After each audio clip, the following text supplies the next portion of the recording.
Shalom Jemaat FCC, berikut informasi penting kegiatan FCC untuk minggu ini. Ibadah raya hari ini akan dilayani oleh Dr. Bambang Susanto.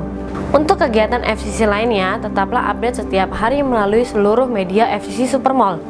Ibadah FCC Kids setiap hari Minggu pada jam 10 pagi dapat diikuti melalui YouTube channel FCC Supermall.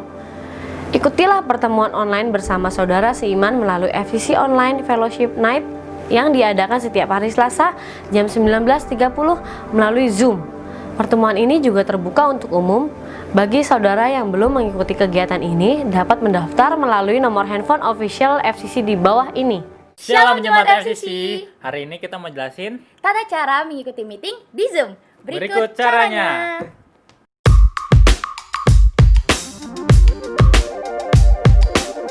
Yang pertama, siapkan gadget yang dibutuhkan seperti smartphone, laptop, iPad, dan lain-lain. Yang kedua, hadirlah tepat waktu. Yang ketiga, berpakaianlah rapi dan sopan.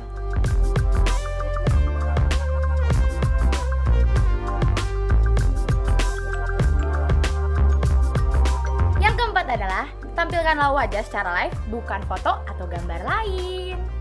Yang kelima, aktifkanlah tombol mute jika tidak berbicara.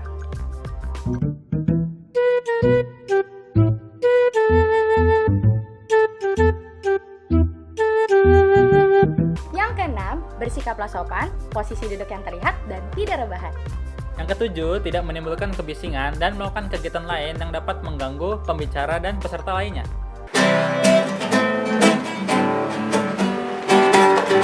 Amin, amin. Yang ke-8, bila ada keperluan seperti ke toilet atau hal-hal lainnya, bisa mematikan video untuk sementara waktu.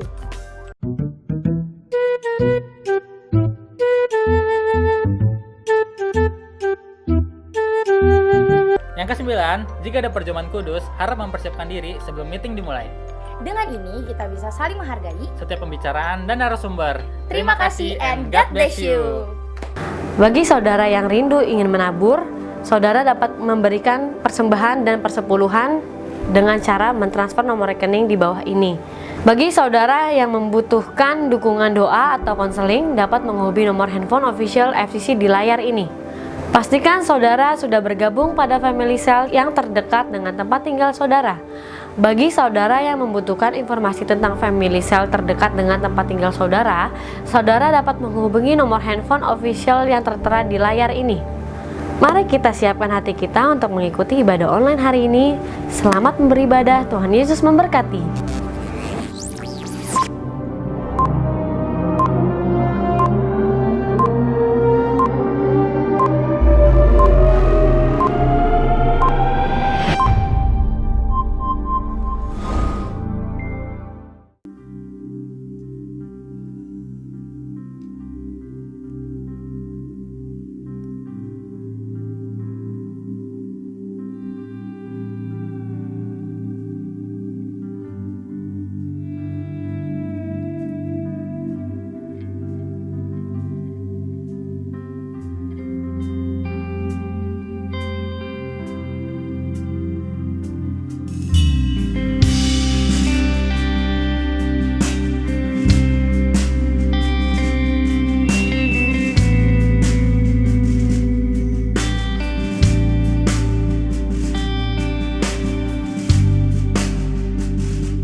Kristus Tuhan.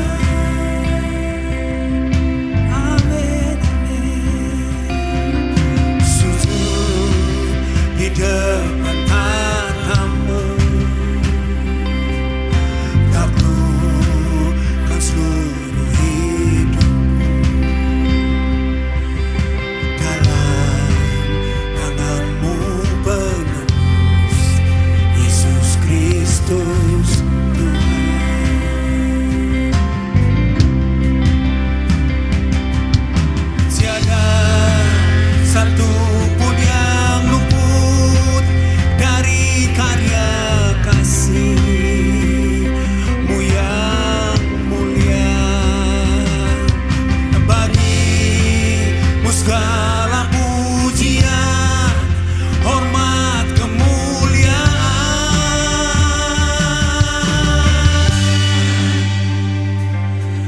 Engkau Tuhan ku tinggikan, yang bangkit dan menang, Yesus Kristus Tuhan, Raja mulia dan luhur, berkorban bagiku. Selamatkan jiwaku. Amin. Mari Bapak Ibu kita naikkan pujian ini dari awal sama-sama, katakan ini.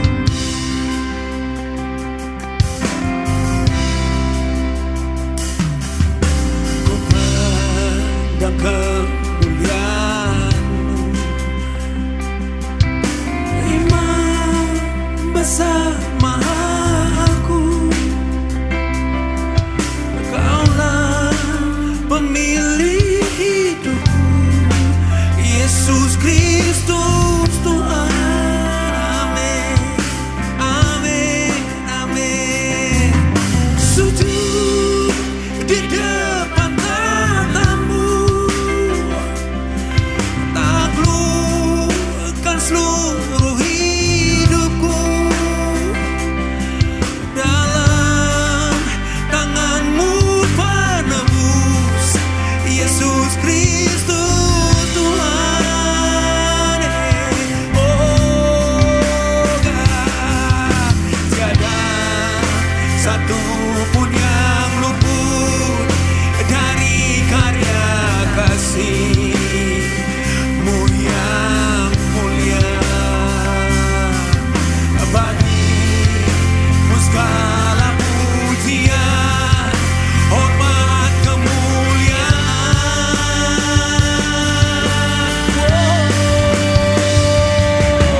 Engkau Tuhan ku tinggikan, yang bangkit dan menang, Yesus Kristus Tuhan, Raja mulia dan luhur, berkorban bagiku.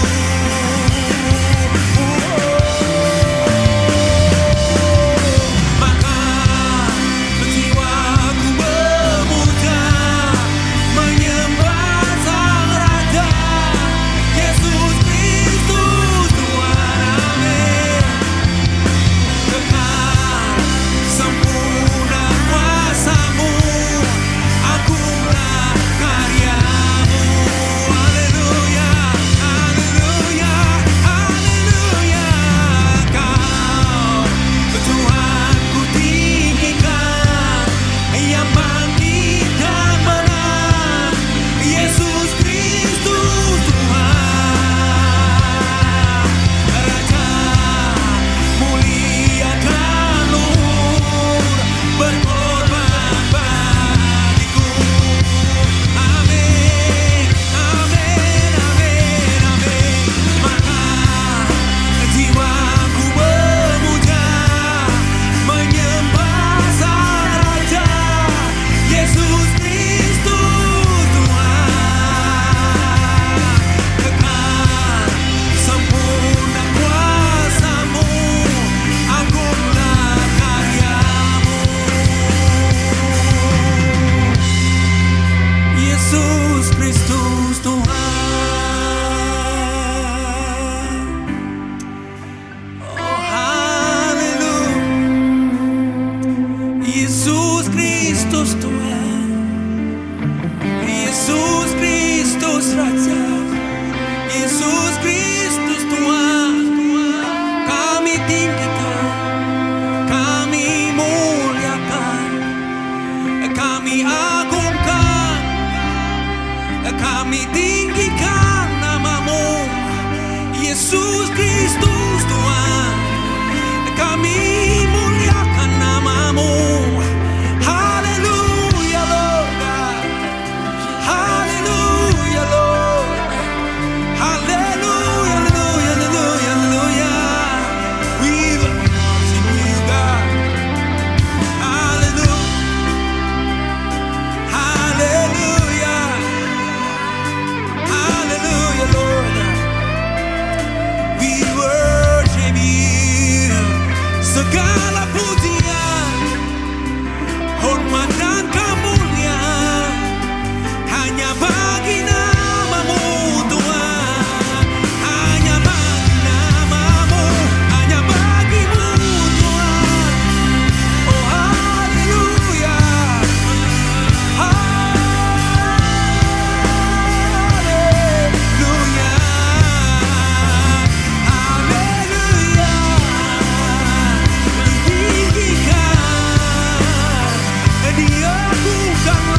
Engkau yang layak ditinggikan, yang layak disembah. Yesus Kristus Tuhan. Terima kasih Tuhan. Kami mau tetap terus memuji Engkau. Meninggikan nama-Mu, Raja di atas segala raja. Terima kasih Tuhan. Terima kasih Tuhan. Segala pujian dan hormat dan kemuliaan hanya bagi nama-Mu. Kami mau terus memuji-muji Engkau di dalam nama Tuhan Yesus. Haleluya. Mari anak-anak Tuhan yang siap memuji Tuhan lebih lagi, sama-sama dengan saya katakan amin. Saudara mari berikan tepuk tangan sorak-sorai buat Tuhan. Haleluya. Amin. Kita tetap memuji Tuhan. Amin. So, come on.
dan bertata, kami naikkan pada Anak Domba. Pujian dan kekuatan, hormat dan kekuasaan, kemuliaan bagi Dia selamanya. Keselamatan bagi Allah yang duduk dan bertata, kami naikkan pada Anak Domba. Pujian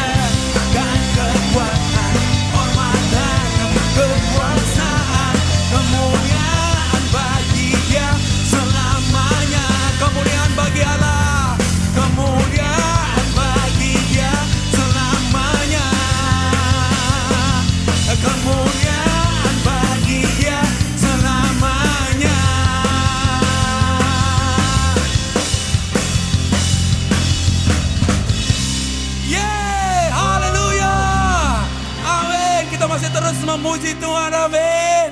So, come on.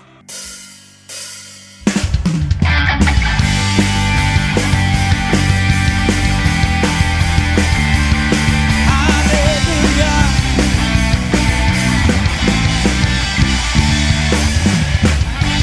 Tuhanlah kekuatan dan mazmurku,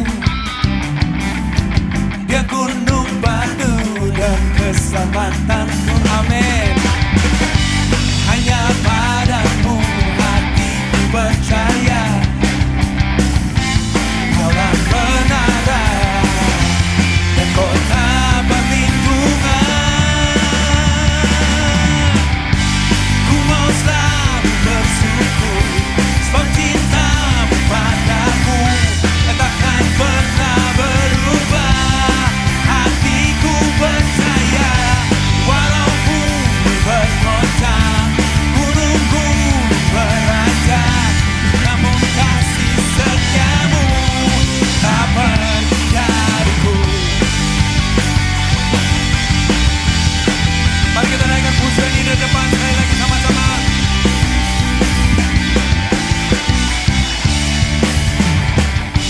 Tuhanlah kekuatan dan mazmurku, Dia gunung batu dan keselamatanku. Hanya padamu hatiku percaya, Kaulah menara dan kota perlindungan. Ku mau selalu bersyukur sebab cintamu padaku takkan pernah berubah. Hatiku percaya walaupun bergoncang gunung-gunung beranjak, namun kasih setiamu tak pergi dariku. Yes, haleluya.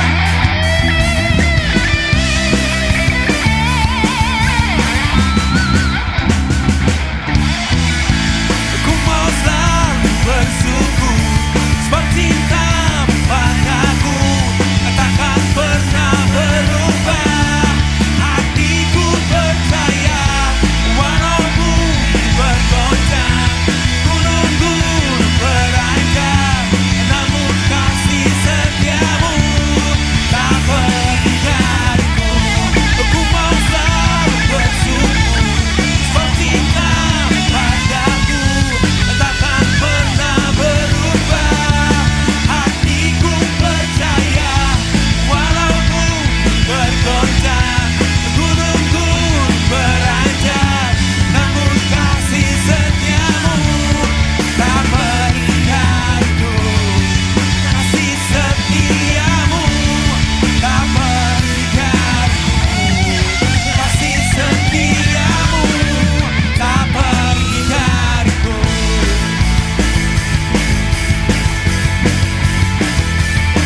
Haleluya.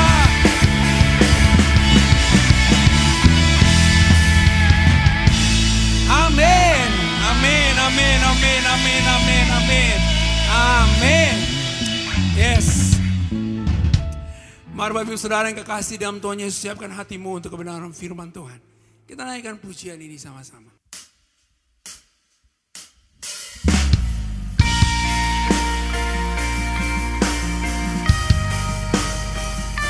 Amin.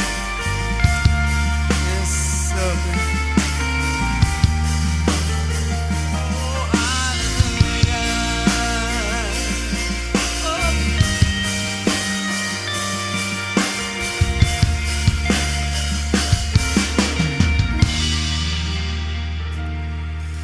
Bapa, Engkau mengenalku lebih dari siapapun. Engkau tahu ceritaku dan isi hatiku. Tak peduli masa lalu, Engkau memilihku, ubahkanku, sempurnakan jadi karya yang indah. Kini aku percaya tiada yang mustahil bagimu. Kuatkanku, dasarku berharap.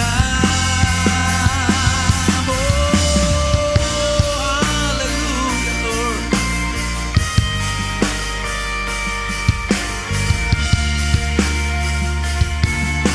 Mari kita naikkan pujian ini sama-sama dari awal, katakan Bapa, Engkau Bapa. Engkau mengenalku lebih dari siapapun. Engkau tahu ceritaku dari isi hatiku. Tak peduli masa lalu, Engkau tetap memilihku. Ubahkanku, sempurnakan jadi karya yang indah. Kini aku percaya tiada yang mustahil bagimu. Kuasamu kuatkanku, dasarku berharap. Kini aku berserah pada rancanganmu bagiku. Ku ikuti panggilanmu, ku kan setia sampai akhir hidup. Kini aku percaya tiada yang mustahil bagiku. Kuasamu kuatkanku, dasarku berharap. Kini aku berserah pada rancanganmu bagiku. Ku ikuti panggilanmu, ku ikuti panggilanmu, ku ikuti panggilanmu, ku ikuti panggilanmu, ku kan setia sampai akhir hidupku.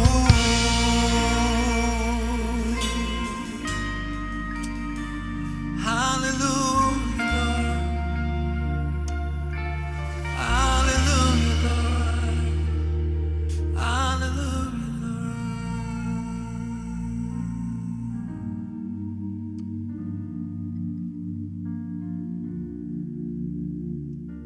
Oke, shalom saudara sekalian, tidak terasa kita sampai di minggu ketiga bulan Juni. Tema besar kita masih sama, yaitu Move On and Move Up, dengan subtema hari ini adalah One Things. One Things artinya satu pilihan. Ya, nah, saudara sekalian, sebelumnya kita akan berdoa dulu sebelum firman ini disampaikan, supaya Tuhan membuka mata hati dan pikiran kita sehingga kebenaran bisa menjadi rema, bukan hanya sekedar logos. Mari kita berdoa.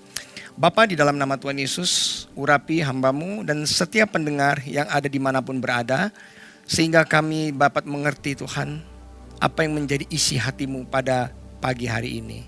mampukan setiap kami yang mendengar memiliki hati yang mau diajar, sehingga logos ini akan berubah menjadi rema. Kuduskan juga hamba-Mu, urapi kami Tuhan, sehingga kebenaran ini dapat membebaskan setiap kami yang terikat. Bapa, terima kasih. Di dalam nama Tuhan Yesus kami berdoa dan mengucap syukur. Haleluya. Amin.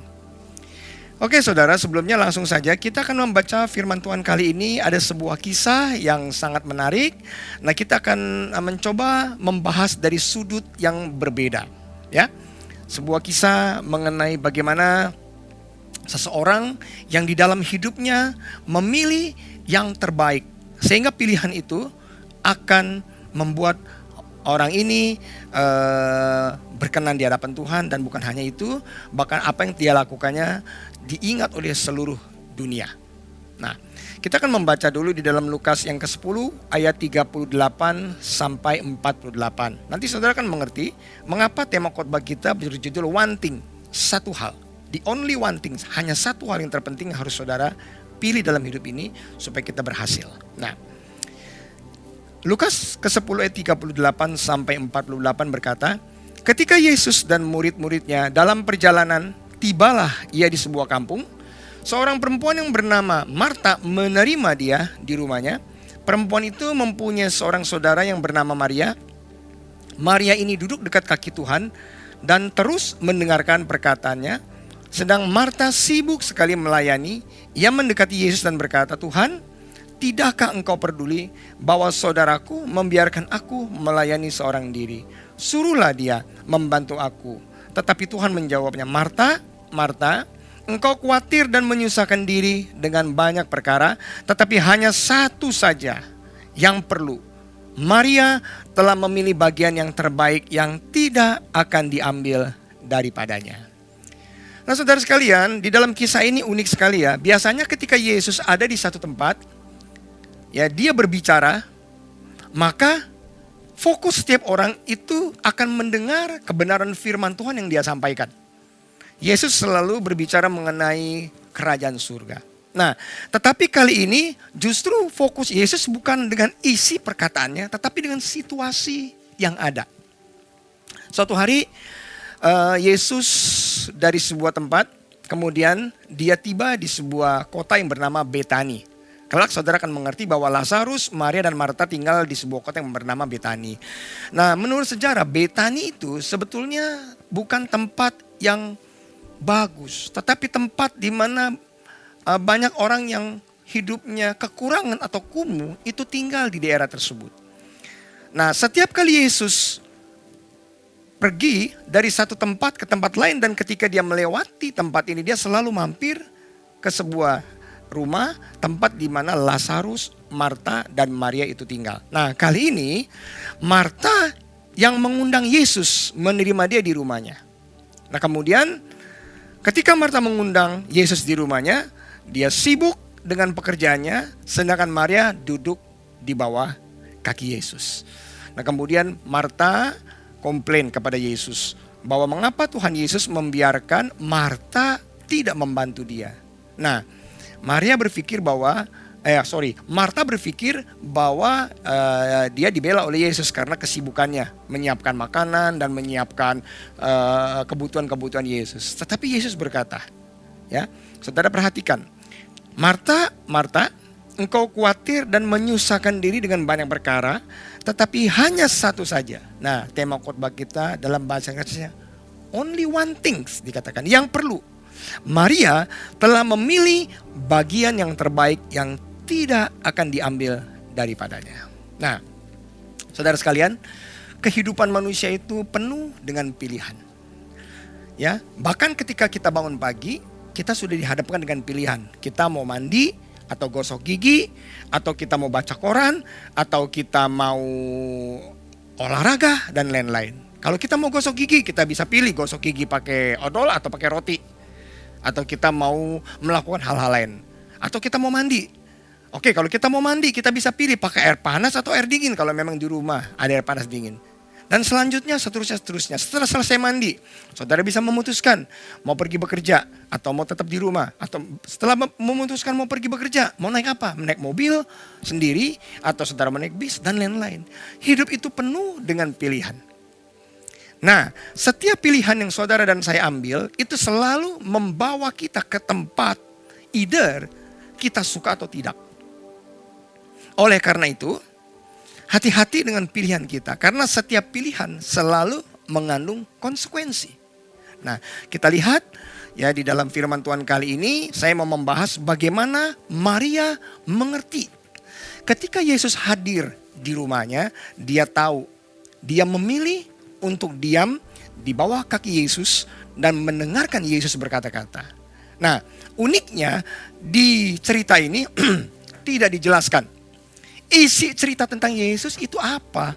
Sampai Yesus berkata, Maria itu memilih satu yang terbaik yang tidak akan diambil. Dan isi pembicaraan Yesus itu tidak kita ketahui.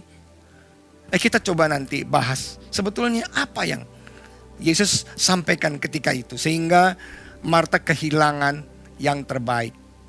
Sehingga Maria mendapat yang terbaik. Nah, saudara sekalian, dalam bahasa Inggrisnya Lukas 10 ayat 40 dikatakan, but one thing is necessary. Mary has made the right choice. And it will not be taken away from her. Dikatakan Maria itu memilih satu. Tapi itu pilihan yang benar. The right choice. Nah, saya berdoa supaya kali ini saudara, ketika kita dihadapkan dengan pilihan-pilihan, saudara dan saya mulai pagi hari kita sudah memilih mana yang benar. Mana yang berkenan di hadapan Tuhan. Oke? Nah, kita lihat ya. Di dalam Amsal yang ke-25 ayat yang kedua dikatakan gini. Kemuliaan Allah ialah merahasiakan sesuatu. Tetapi kemuliaan raja-raja menyelidiki segala sesuatu. Kalau kita ingin mengerti mengapa Yesus berbicara begitu tegas kepada Marta. Bahwa Marta kehilangan yang terbaik. Tetapi Maria mendapat yang terbaik. Dia memilih pilihan yang tepat. Ya. Nah, saudara sekalian, Amsal 25 tadi berkata begini, kemuliaan Allah ialah merahasiakan sesuatu, tetapi kemuliaan raja-raja menyelidiki sesuatu. Saudara, Amsal 25 ayat 2 berkata, God gets glory from concealing things, kings get glory from investigating atau search out things. Jadi kemuliaan Allah ialah merahasiakan segala sesuatu. Tetapi kemuliaan raja-raja itu menyelidiki, mengungkapkan. Makanya saudara, Yesus selalu berbicara kepada orang banyak, selalu dengan perumpamaan. Dan kemudian di dalam salah satu perumpamaan Yesus katakan bahwa kalau orang itu mengerti, mencari kebenaran firman Allah kerajaan surga, ya saudara, diumpamakan seseorang yang sedang mencangkul di sebuah kebun dan dia menemukan harta yang berharga. Dan dia rela menjual apa saja untuk mendapatkan harta tersebut. Nah, hari ini kita mau belajar apa yang menyebabkan Yesus berkata bahwa Marta telah memutuskan memilih the right choice. Only one things. Jawabannya cuma satu. Karena Maria memilih Yesus. Kehadiran Yesus, fokus kepada Yesus, dan dia tidak disibukkan dengan kebutuhannya Yesus. Yesus butuh makan, dia butuh istirahat, tetapi Maria fokus kepada apa yang menjadi isi hatinya Yesus. Nah, kalau saudara perhatikan baik-baik ya, di dalam Lukas 10 ayat 38 dan 48, Maria itu duduk dekat kaki Tuhan dan terus menerus mendengarkan perkataannya. She is listen, pay attention, terus menerus mendengarkan. Dalam bahasa Inggrisnya saudara harus ada dua yang saudara bedakan. Kalau kita berbicara mengenai kata-kata mendengar. Dalam bahasa Inggrisnya ada dua, listen and hear. Kalau hear kita hanya membutuhkan dua buah telinga kita untuk mendengar suara, untuk mendengar informasi. Tetapi kalau listen itu membutuhkan konsentrasi. Mata, telinga, kemudian panca indera yang lain konsentrasi untuk bisa mendengarkan isi dari pembicaraan orang yang sedang kita dengarkan. Namanya listen. Nah, di dalam bahasa Chinese bagus sekali kata-kata mendengarkan. Dikatakan begini. Dalam bahasa Chinese-nya think. Nah, dalam bahasa Chinese-nya mendengarkan atau listen itu ada 5 komponen. Dalam bahasa Chinese-nya ada ears atau telinga, ada eyes mata, ada king raja, ada hear mendengar, dan yang terakhir ada undivided attention, jadi fokus. Jadi kalau kita bahas secara bahasa, kita jelaskan dengan bahasa yang sehari-hari, dikatakan mendengarkan atau listen di dalam bahasa Chinese memakai mata kita, telinga kita, pikiran kita, fokus, tidak terbagi-bagi, tertuju untuk mendengarkan seorang raja yang sedang berbicara. Saudara, tidak ada yang berani dong kalau seorang raja sedang berbicara kemudian kita nggak konsen, sibuk ke kiri dan ke kanan. Ya, kalau kita lihat di film-film, kalau raja sedang berbicara, orang fokus melihat, orang fokus mendengarkan apa yang menjadi isi hati seorang raja. Nah, oleh karena itu, apa yang saya mau sampaikan kepada saudara, bahwa dalam Lukas 10:38, bahwa betapa pentingnya ketika hati dan mata kita ini tertuju kepada Yesus. Saudara, Yesus bisa saja hadir di dalam satu ibadah. Yesus bisa saja hadir di dalam rumah saudara. Yesus bisa saja hadir di dalam kantor kita. Tetapi kita kehilangan momen loh. Karena kita fokus bukan dengan pribadi Yesus, tetapi kita fokus dengan hal-hal yang lain. Kita direpotkan dengan hal-hal protokoler, sehingga kita sibuk dengan hal-hal yang tidak penting. Nah, ada 2 hal yang saya mau sampaikan kepada saudara dalam kehidupan ini kalau kita mau berhasil. Mengapa Maria itu memutuskan untuk duduk di bawah kaki Yesus? Nanti saudara akan lihat apa hasilnya ketika Maria memutuskan hal ini. Nah, kita lihat ya. Yang pertama, saudara dan saya harus belajar dari Maria, set your top priority. Di dalam kehidupan, ada banyak orang yang melakukan hal yang baik. Bahkan saudara, berapa banyak kita pelayan Tuhan, hamba Tuhan, kita melakukan hal yang baik kok. Banyak hal yang baik yang kita lakukan. Tetapi, kalau ada banyak hal yang baik, kita lakukan dengan prioritas yang salah, maka hal yang baik itu akan menjadi sia-sia. Contoh, kalau kita melayani Tuhan, ya, melayani pekerjaan Tuhan baik. Tetapi kalau kita bangun pagi, tiba-tiba kita belum berdoa, kemudian kita belum ngurus keluarga kita, tiba-tiba kita sudah ngurus urusan yang berhubungan dengan pelayanan, kita telepon kiri, telepon kanan, urusan pekerjaan kita juga terganggu. Nah, saya pikir itu bukan sebuah prioritas yang baik. Ya, tidak sedikit pengerja-pengerja kemudian mulai fokus dengan melayani pekerjaan Tuhan, bukan melayani Tuhan, dan kemudian malah pekerjaan pribadinya terlantar, keluarganya juga bisa terlantar. Nah, bedakan makanya Marta dan Maria. Maria melayani Tuhan. Dia duduk di bawah kaki Yesus. Kelihatannya tidak melakukan apa-apa, tetapi dia pay attention. Itu yang Yesus mau. Sedangkan Marta melayani pekerjaan Tuhan. Sibuk. Saudara, beda loh. Bekerja untuk Tuhan dan bekerja dengan Tuhan. Saya punya supir saya bekerja dengan saya. Tetapi dia belum tentu dekat memiliki hubungan pribadi dengan saya. Tapi kalau orang yang bekerja sama dengan saya, itu berbeda. Orang itu pasti mengerti pribadi saya. Karena kita sering bekerja bersama-sama. Ya, bukan bekerja sama saja. Bekerja bersama-sama. Kalau bekerja sama, kita bisa ada di satu perusahaan, tapi kita bisa ada di ruangan yang berbeda. Tapi kalau kita bekerja sama, kita sebagai partner. Nah, pilihan saudara hari ini. Kalau kita mau berhasil dalam hidup ini, one thing, kita harus fokus kepada pribadi Yesus. Set prioritas kita.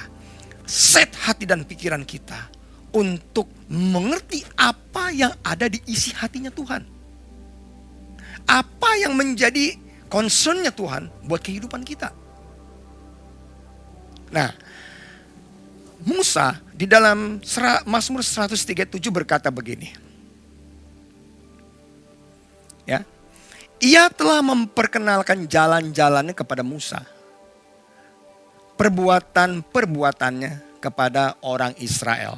Jadi Allah, Yahweh, Jehovah, ya, itu memperkenalkan jalan-jalannya kepada Musa dan perbuatan-perbuatannya kepada orang Israel. Kalau saudara tidak baca dengan details, direnungkan firman ini kelihatannya sama saja.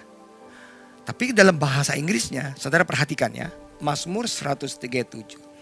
He revealed his character to Moses and his deed to the people of Israel. Sekali lagi, dalam bahasa Indonesianya, ia memperkenalkan jalan-jalannya kepada Musa. Tapi dalam bahasa Inggrisnya, he revealed his character to Moses. Tapi perbuatan-perbuatannya kepada orang Israel. And his deed to people of Israel. Apa bedanya? Saudara, mujizat seringkali tidak membawa orang bertobat. Kalau memang mujizat itu membawa orang bertobat, bangsa Israel melihat mujizat setiap hari selama 40 tahun. Tapi dia masih tegar tengkuk. Dengar baik-baik ya. He revealed his character to Moses. Ini pikiran Tuhan, karakter berhubungan dengan sifat, keinginan, jalan, purpose, rencana, tujuan Tuhan dalam kehidupan bangsa Israel. Itu namanya his characters. But his deed to people of Israel itu berhubungan dengan tangan Tuhan. The hand of God and the mind of God. Mengapa bangsa Israel tidak bisa memasuki tanah Kanaan? Karena mereka hanya ingin melihat perbuatan-perbuatan tangan Tuhan. Saudara, kalau perhatikan di perjanjian baru, orang-orang Farisi bukankah hampir setiap hari melihat mujizat?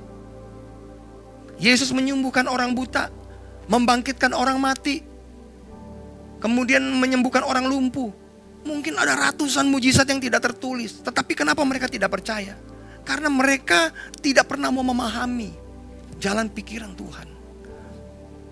Saya menantang saudara sekarang ini di era Paskah New Normal. Betapa pentingnya mata kita fokus kepada keinginan, kepada isi hati Tuhan, kepada karakter Tuhan, kepada rencana Tuhan dalam kehidupan saudara dan saya.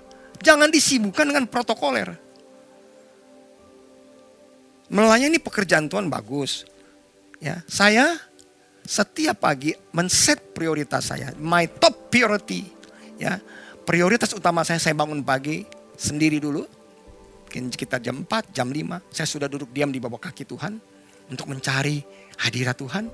Menyenangkan hati Tuhan. Setelah itu saya set prioritas saya. Yang kedua, mesbah keluarga dengan anak dan istri. Yang ketiga, kemudian saya lihat urusan keluarga. Anak-anak, istri, kemudian apa yang harus saya lakukan di rumah. Apakah di rumah ada yang harus saya bereskan. Yang keempat, kemudian setelah itu masuk ke dalam pekerjaan saya sebagai dokter. Saya mulai buka setelah selesai mesbah keluarga, setelah saya teduh, saya mulai buka kemudian ada pasien gak yang mau tanya. Karena saya punya WA tersendiri untuk pasien. Kemudian janji appointment dengan pasien. Pekerjaan-pekerjaan saya sebagai dokter. Yang keempat baru urusan gereja. Urusan organisasi gereja. Itu prioritas yang saya set. Sehingga ketika saya melayani di gereja, istri dan anak-anak saya tidak komplain. Kebutuhan mereka juga terpenuhi. Walaupun saya juga tahu saya bukan seorang suami atau bapak yang sempurna. Tapi ini yang saya bagikan kepada saudara. Sampai hari ini hampir 40 tahun saya melayani Tuhan.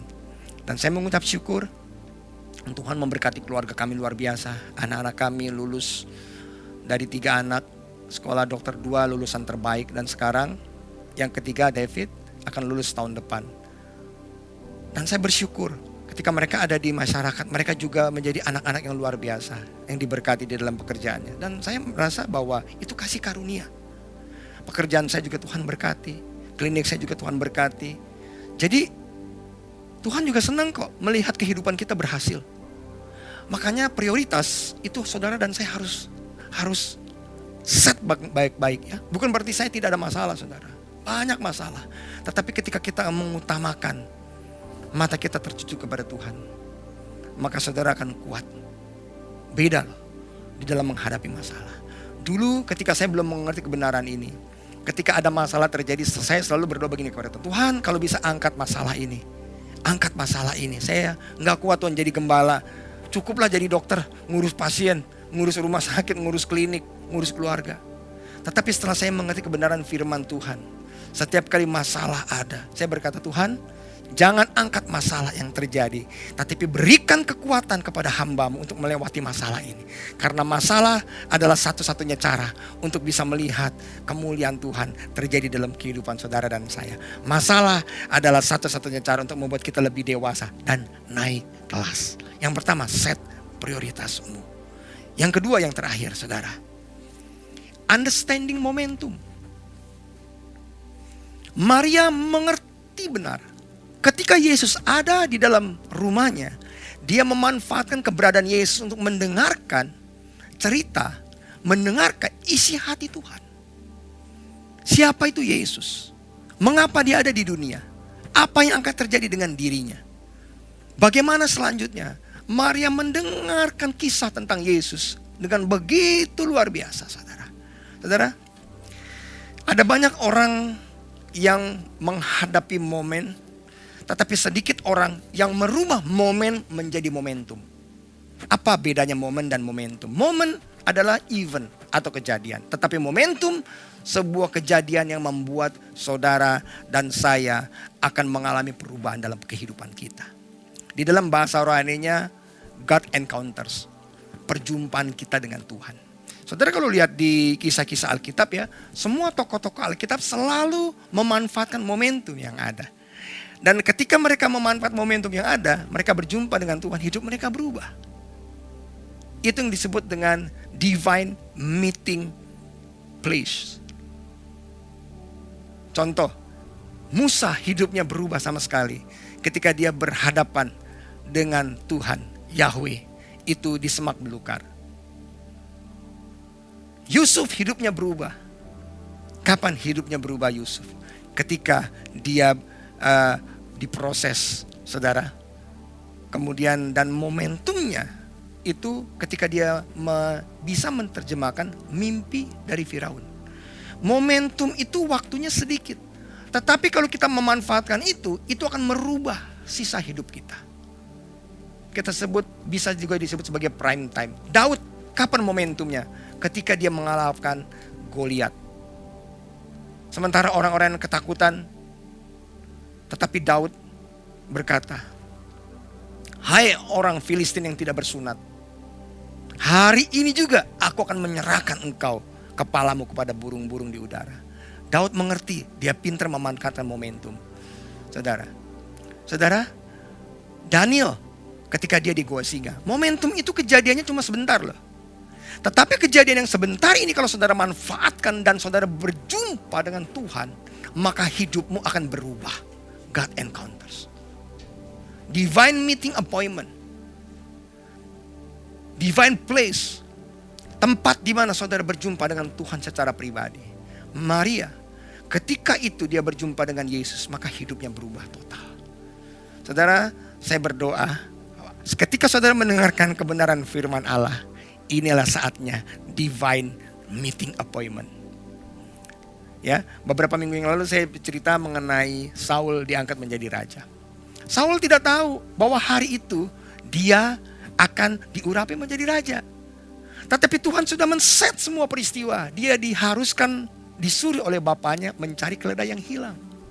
Sementara di sisi lain, Allah berkata kepada Nabi Samuel, besok akan ada seorang anak muda yang akan aku bawa kepadamu melalui kejadian kehilangan keledai. Saul hanya taat. Tetapi di titik-titik tertentu, ketika Saul berjumpa dengan Samuel, itulah divine meeting appointment. Dalam kehidupan ini kadang-kadang Tuhan izinkan mengejar keledai kita masing-masing. Kita mungkin bingung, kita nggak tahu apa yang harus kita lakukan ke depan. Tetapi percaya, ketika kita men-set prioritas kita, mata kita hanya tertuju kepada Tuhan Yesus, maka saudara tidak akan kehilangan momen. Saudara akan merubah momen menjadi momentum. Hari ini kalau saudara mendengarkan kebenaran firman Allah, saya berdoa dalam nama Tuhan Yesus, seluruh sisa hidupmu akan berubah. Kenapa? Karena keputusan-keputusan yang akan kau buat berbeda jauh. Semua bukan dari isi hatimu, tetapi Roh Kudus yang tinggal di dalam hidupmu yang akan mengarahkan, menuntun hidupmu. Walaupun saudara Tuhan izinkan melakukan kejadian-kejadian yang bodoh, seperti Saul mengejar keledai hilang. Tapi sebetulnya Tuhan punya rencana yang dahsyat. Jangan menyerah dengan keadaan. Saya akan tutup. Apa yang terjadi ketika Maria mengerti momentum, dia men-set prioritasnya. Saudara lihat. Wow, kejadian ini luar biasa, ya. Kita bisa lihat kejadian ini adanya di dalam saudara ya, ada di dalam Yohanes ke-12 ayat 1 sampai ayat yang ke-8. Saya akan baca buat saudara. Ini hasilnya. Orang yang dapat men-set prioritasnya dan dia mencari kerajaan Allah dan kebenarannya, fokus kepada pribadi Yesus. Yang kedua, yang dapat memanfaatkan peluang, yang dapat memanfaatkan kesempatan, yang dapat memanfaatkan momentum melalui masalah. Dan mereka orang-orang yang tidak pernah menyerah. Justru ketika masalah ada, mereka berkata, inilah kesempatan bahwa Yesus justru Roh Kudus akan membawa saya naik menjadi kepala bukan ekor. Ya. Oke.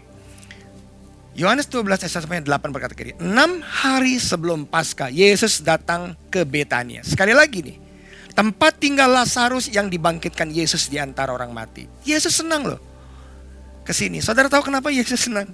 Karena Yesus diterima oleh ada seorang pribadi yang bernama Maria. Ayat yang kedua, di situ diadakan perjamuan untuk dia dan Marta melayani. Sedang salah seorang yang turut makan dengan Yesus adalah Lazarus. Marta belum bertobat, masih tetap melayani, sibuk. Ayat 3 dikatakan, maka Maria, saudara lihat ya, mengambil setengah kati minyak narwastu murni yang mahal harganya. Setengah kati itu setengah liter. Setengah kati itu setengah liter. Lalu meminyaki kaki Yesus dan menyekanya dengan rambutnya. Dan bau minyak semerbak di seluruh rumah itu. Tetapi Yudas Iskariot, seorang dari murid-murid Yesus yang akan segera menyerahkan dia berkata, mengapa minyak narwastu tidak dijual 300 dinar dan uangnya diberikan kepada orang-orang miskin? Hal itu dikatakan bukan karena memperhatikan nasib orang miskin, melainkan karena ia adalah seorang pencuri. Ia sering mengambil uang yang disimpan dalam kas yang dipegangnya. Maka kata Yesus, biarkanlah dia melakukan hal ini mengingat hari penguburanku. Karena orang miskin selalu ada pada kamu, tetapi aku tidak akan selalu ada pada kamu. Dan Yesus berkata bahwa perbuatan Maria ini akan diingat orang dimanapun di seluruh dunia. Saudara, perhatikan baik-baik. 6 hari sebelum Yesus dikubur, Yesus the man of purpose. Dia selalu memiliki tujuan. Dia akan pergi ke tempat di mana dia dihargai, dia dihormati, dia difokuskan. Dan kepada orang-orang yang mau menjadi mitra kerjanya Tuhan. Bukan hanya bekerja lah untuk Tuhan, bekerja bersama-sama Tuhan. Dan Maria adalah mitra kerjanya Tuhan. Dan kemudian apa yang dilakukan Maria? Sementara Marta sibuk. Nah, Marta belum berubah juga nih. Sedangkan Maria, dia mengambil minyak setengah liter. Harganya 300 dinar. Upah 1 hari kerja waktu itu 1 dinar. Kalau kita mau samakan dengan sekarang, berarti upah kerja 1 tahun. Kalau 1 bulan upah minimal saja di Indonesia katakan 3 juta, jadi 1 tahun 36 juta. 36 juta itu dipakai untuk membasuh kaki Yesus. Padahal Betani itu bukan tempat orang-orang kaya, saudara. Tempat orang-orang miskin berada di situ. Dan Maria mengerti bagaimana cara menghargai Yesus. Saya berani jamin, dia menabung 1 tahun penuh. Dan dia menunggu saat yang tepat. Saat dimana Yesus akan disalib. Dia lakukan itu. Saya berani yakin percaya. Apa yang Maria lakukan, Maria mengerti. Bahwa sebentar lagi Yesus akan meninggalkan dunia. Dan berkumpul kembali dengan Bapa di surga. Saudara, Maria melakukan yang terbaik. Dan dia melakukan momen ini. Sehingga hidupnya berbeda dengan orang lain. Saya berani jamin, saudara. Hidup Maria berbeda dengan orang-orang di sekitarnya yang hanya ingin melihat tangan Tuhan dan tidak pernah mau mengerti isi hati dan pikiran Tuhan.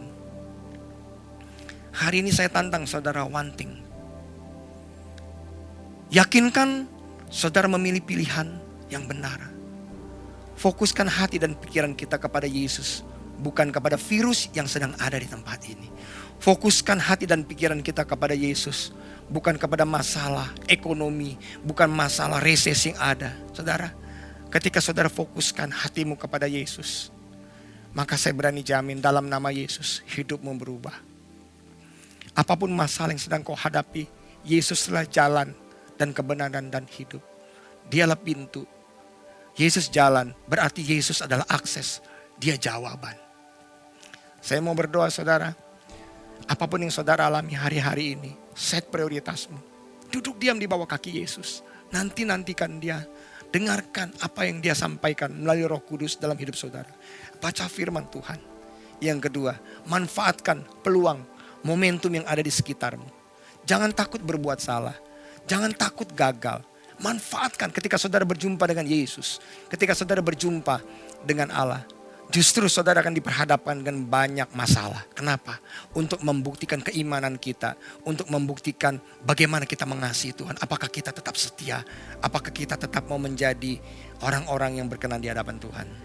Tuhan Yesus memberkati. Salam FCC. Saya akan berdoa buat saudara. Bapa, dalam nama Tuhan Yesus, biar kebenaran firman-Mu pada hari ini Tuhan dapat merubah hati dan pikiran kami. Ajar mata kami hanya tertuju kepadamu. Ampuni kami Tuhan. Seringkali keberadaanmu di rumah kami, di kantor kami, Tuhan, bukan justru membuat kami fokus pada pribadi-Mu, tapi kami disibukkan dengan hal-hal yang lain. Dengan berkat, dengan mujizat. Doa-doa kami disibukkan dengan begitu banyak list permohonan masalah kami. Tapi ajar, hari ini kami memilih satu hal, one things yang terpenting. Ajar hati kami hanya fokus kepada karakter-Mu, keinginan-Mu, isi hati-Mu. Ajar kami dapat menjawab kerinduan-Mu dalam hidup kami. Bukan hanya kami ingin Engkau menjawab doa kami. Rubah hati kami. Berbicara kepada setiap umat yang ada di tempat ini Tuhan, maupun yang sedang mendengar, sehingga kami dapat mengerti dengan benar apa yang menjadi isi hati Tuhan, dan kami dapat menjawab, dan kami dapat berkata, ya Aba, ya Bapa, jadilah kehendak-Mu dalam hidup kami. Terima kasih. Kau berkati umat-Mu dimanapun yang berada, yang sakit dalam nama Yesus disembuhkan, yang terikat dilepaskan. Kalau sebentar kami akan mengakhiri ibadah, izinkan hamba melepaskan pengurapan untuk intim dengan Engkau. Terima kasih Bapa. Mari angkat kedua tanganmu saudara. Dimanapun engkau berada, terimalah pengurapan hikmat, pengurapan wahyu untuk mengenal isi hati Tuhan, mengenal kehendak Tuhan, mengenal karakter Bapa di surga, yaitu Yesus Kristus yang kami cintai. Berkat yang terbaik dari Allah Bapa di dalam nama Tuhan Yesus, persekutuan yang manis dengan Allah Roh Kudus menyertai kami semua. Mulai hari ini sampai Tuhan Yesus datang, bahkan sampai selama-lamanya. Haleluya. Amin. Salam FCC. Tuhan Yesus memberkati.